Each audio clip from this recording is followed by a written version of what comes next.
Good evening. Welcome to another Mothman podcast. This is going to be a little bit different podcast. I want you to sit back and relax and just listen to a story. I've been doing some research on this property out in Utah called SkinWalker Ranch. If you hadn't had a chance to listen to the first episode, I'd like for you to go back and try to find it and listen to the first one. And it's about a ranch, a Sherman Ranch called SkinWalker Ranch in Utah. I started researching the ranch to find out what had happened after the first episode had aired. Well, there is a second episode, and I'm sure that you're going to love the findings. Please bear with me. I'm taking this episode from my research notes, so if I stumble, bear with me. I'm just trying to give you a little podcast on some interesting information. I'm going to call this the SkinWalker Ranch, the next chapter. It has been said that Utah, particularly northern Utah, is one of the most active paranormal and supernatural hotspots on the planet. And as you know, this podcast is about paranormal and supernatural. And we try to go back and give you some facts as we find them. Everything from unidentified lights in the sky to weird humanoid figures have been spotted in the region. It has a large history of paranormal activity which dates back to the ancient settlement of the area, which included Native Americans. 3 out of every 4 people in this part of the country and state have experienced something out of the ordinary. For many others, just passing through, there is this weird feeling that on those dusty roads and bleak landscapes hides something of a dark secret. This area is near Area 51, as you should know if you don't know. I'm telling you. Most of the strange activity is concentrated in and around the basin, but most believe that within the radius there is a epic center from which all these bizarre phenomena seem to manifest. A beautiful 400-acre ranch. It's about 100 miles due east of Salt Lake City.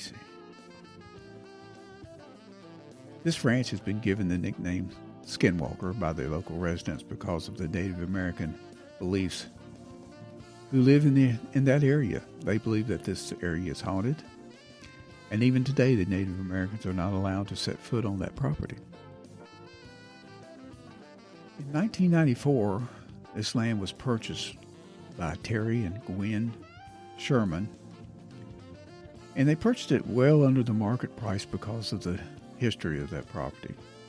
And they lived there with their children until 1966. During that 2-year period, they have written books on paranormal activity and UFO activity which took place there while they owned the property. This ranch has become known nationally as a hotspot for paranormal activity, including extraterrestrial sightings. And all the paranormal activity there and then drove Terry and Gwen Sherman to the verge of bankruptcy. In March 1966, at around the same time that the Sherman family were considering leaving the ranch, billionaire real estate developer Robert Bigelow was busy putting together an organization which he would come to call the National Institute of Discovery Science, or NIDS for short. This was an ambitious undertaking in which was larger than life, well-funded, highly qualified individuals were sought after, using state-of-the-art equipment, and he put together a team of scientists that would be considered the best in the country and could be deployed anywhere in the country at a moment's notice and investigate events of strangeness and unexplainable activity. Never before had a scientific organization been formed with such a large funding in order to bring systematic analysis and scrutiny to to what was especially considered paranormal and supernatural research. These specialized individuals were no fly-by-night dropouts who didn't quite make it in their respective fields of study. These were PhD professors qualified in subjects ranging from biochemistry, psychology, astronomy, astrophysics, and veterinary science.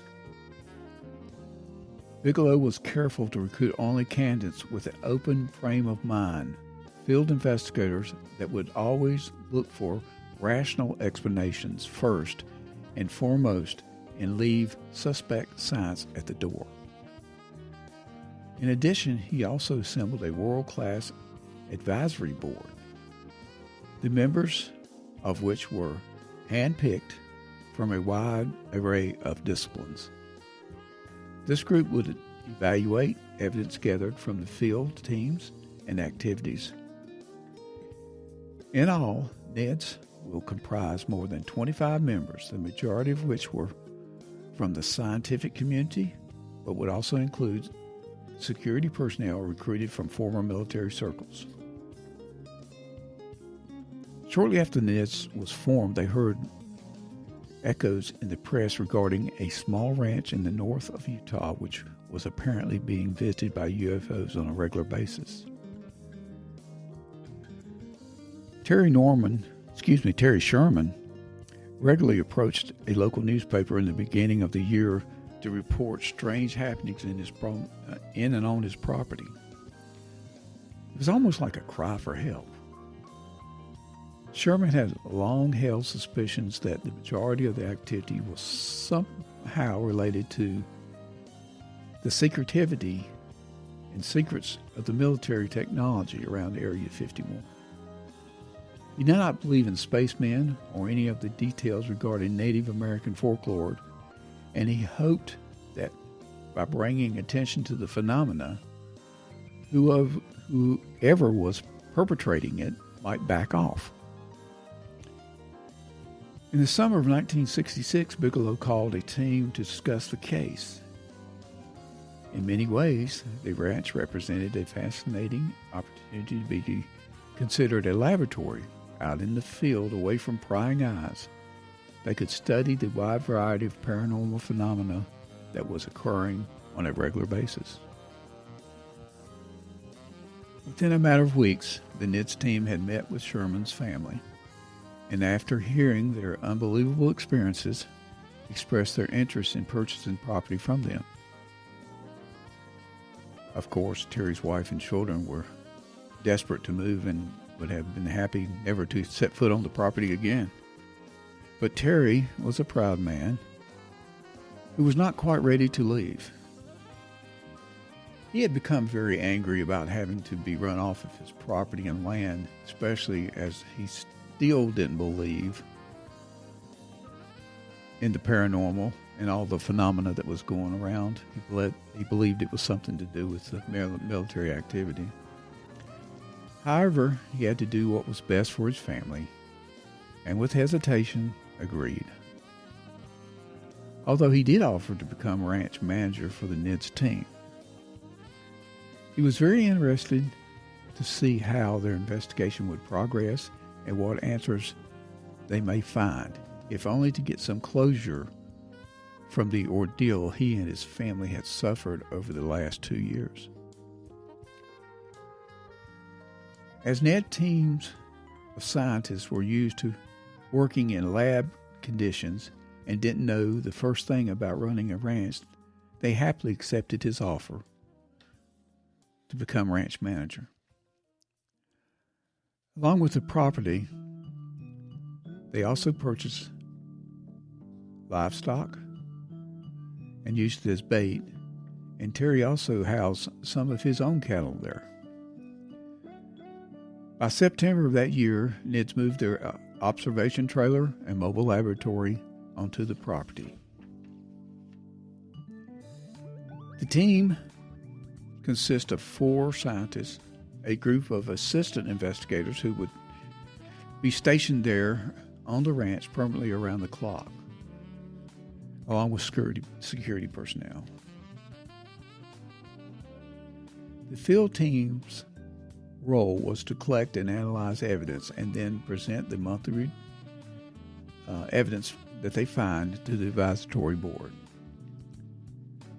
The first thing the team did when they arrived was run a battery of tests. The paranormal activity described by the Sherman's family was far too bizarre to pin down to any one explanation, and their individual thoughts were that there was possibly a psychological or environmental angle to be considered in this investigation. They asked themselves, were the Sherman's family simply lying for attention? Had Terry and his family been suffering from a mass illusion? Were there plants in the land which made spores with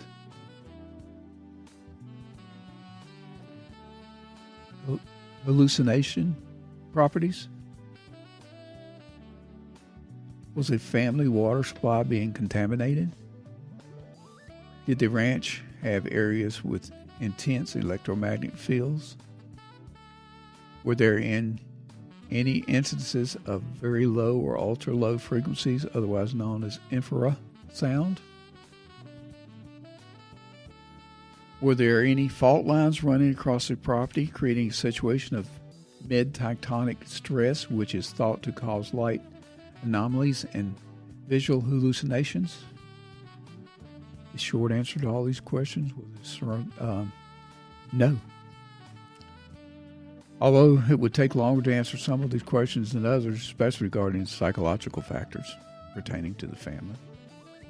Despite this, aside from a few strange lights seen in the sky, the remainder of 1966 would prove uneventful, and the Ned's field team were initially doubtful of some of the stories that they have been told.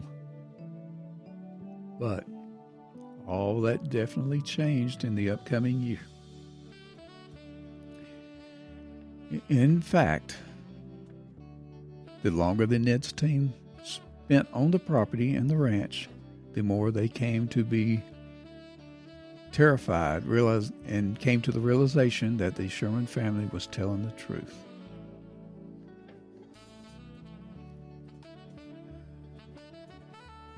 Listen to the next week's episode, and you're going to find part 2. We're going to talk about 1977, which brought to light a lot of the past stories that were found by the Sherman family to be true.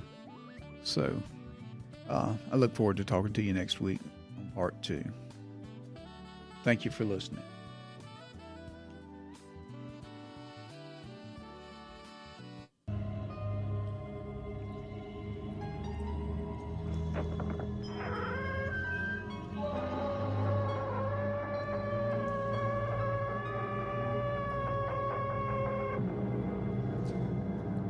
And good night from Mothman Podcast. We hope you enjoyed tonight's episode. And don't forget, like, subscribe, and comment on YouTube. Follow us on Spotify, Google Podcasts, Instagram, Twitter, and more. And take a look at our website, mothmanpodcast.com, to find out more about our services.